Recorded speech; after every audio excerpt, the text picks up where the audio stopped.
விஜய பாஜக கூட்டணிக்குள்ள இழுக்கிறதுக்காக பாஜகவினுடைய டாப் தலைவர்களா இருக்கக்கூடிய எல்லாருமே பார்த்தீங்கன்னா, ரொம்ப தீவிரமான ஒரு முயற்சிய செய்துட்டு இருக்காங்க. ஆனா, பவன் கல்யாணம் போல நான் ஆக விரும்பல அப்படின்னு விஜய் தனக்கு நெருக்கமானவங்கள்ட்ட ஒரு பதில் கொடுத்திருக்காரு. ஸோ, இதுக்கு என்ன காரணம் அப்படின்னா, பவன் முன்னாடியே சொல்லியிருந்தாரு, எல்லா கட்சிகளோடையும் இணைவுகளை ஏற்படுத்தணும் அப்படின்னா, உங்களுக்கு துணை முதலமைச்சர் பதவி வழங்குறோம் அப்படின்னு. ஸோ, இந்த ஒரு கருத்துல விஜய்க்கு அந்த அளவுக்கு விருப்பம் இல்ல அப்படிங்கிறது நல்லா தெளிவா தெரிஞ்சிருக்கு. நடிகரும் அரசியல்வாதியுமா இருக்கக்கூடிய விஜய் தன்னுடைய அரசியல் கட்சியான தமிழக வெற்றி கழகம் குறித்து பலத்த எதிர்பார்ப்புகளை வச்சிருக்காங்க. வரக்கூடிய தமிழக சட்டமன்ற தேர்தலை முன்னிட்டு விஜய் தேசிய ஜனநாயக கூட்டணிக்குள்ள கொண்டு வரணும் அப்படின்னு பாஜக மற்றும் அதிமுக ஆகிய ரெண்டு கட்சிகளுமே ரொம்ப தீவிரமான முயற்சிகளை செய்துட்டு இருக்கிறதா தகவல்கள் எல்லாம் தெரிவிக்கிறாங்க.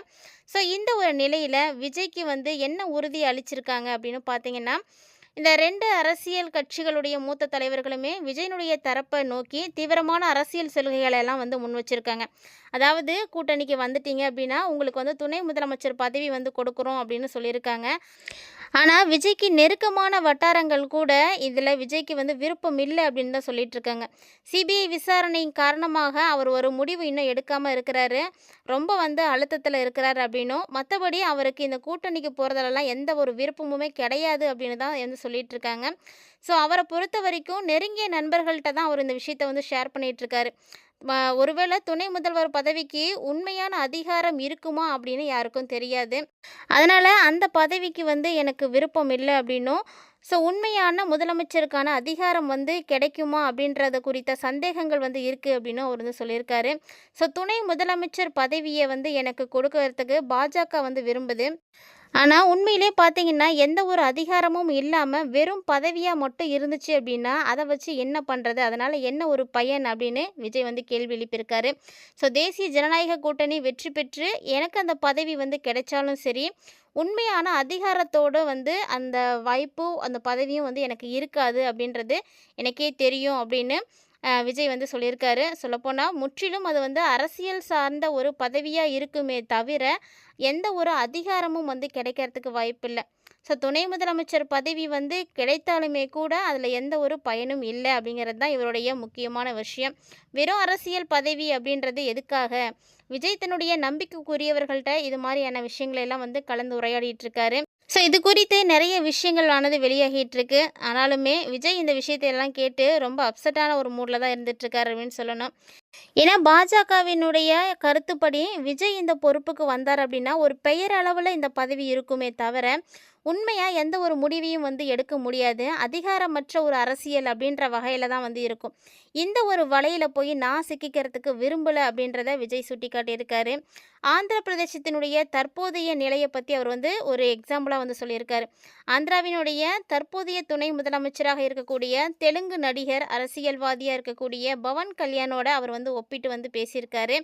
ஸோ அவர் கூறியிருக்கக்கூடிய விஷயம் என்னன்னு பார்த்தீங்கன்னா, பவன் கல்யாண் துணை முதலமைச்சராக இருக்கிறாரே தவிர அவருக்கு எந்த விதமான உண்மையான அதிகாரமும் இன்ன வரைக்கும் கிடைச்சதே கிடையாது அப்படின்னு சொல்லியிருக்காரு.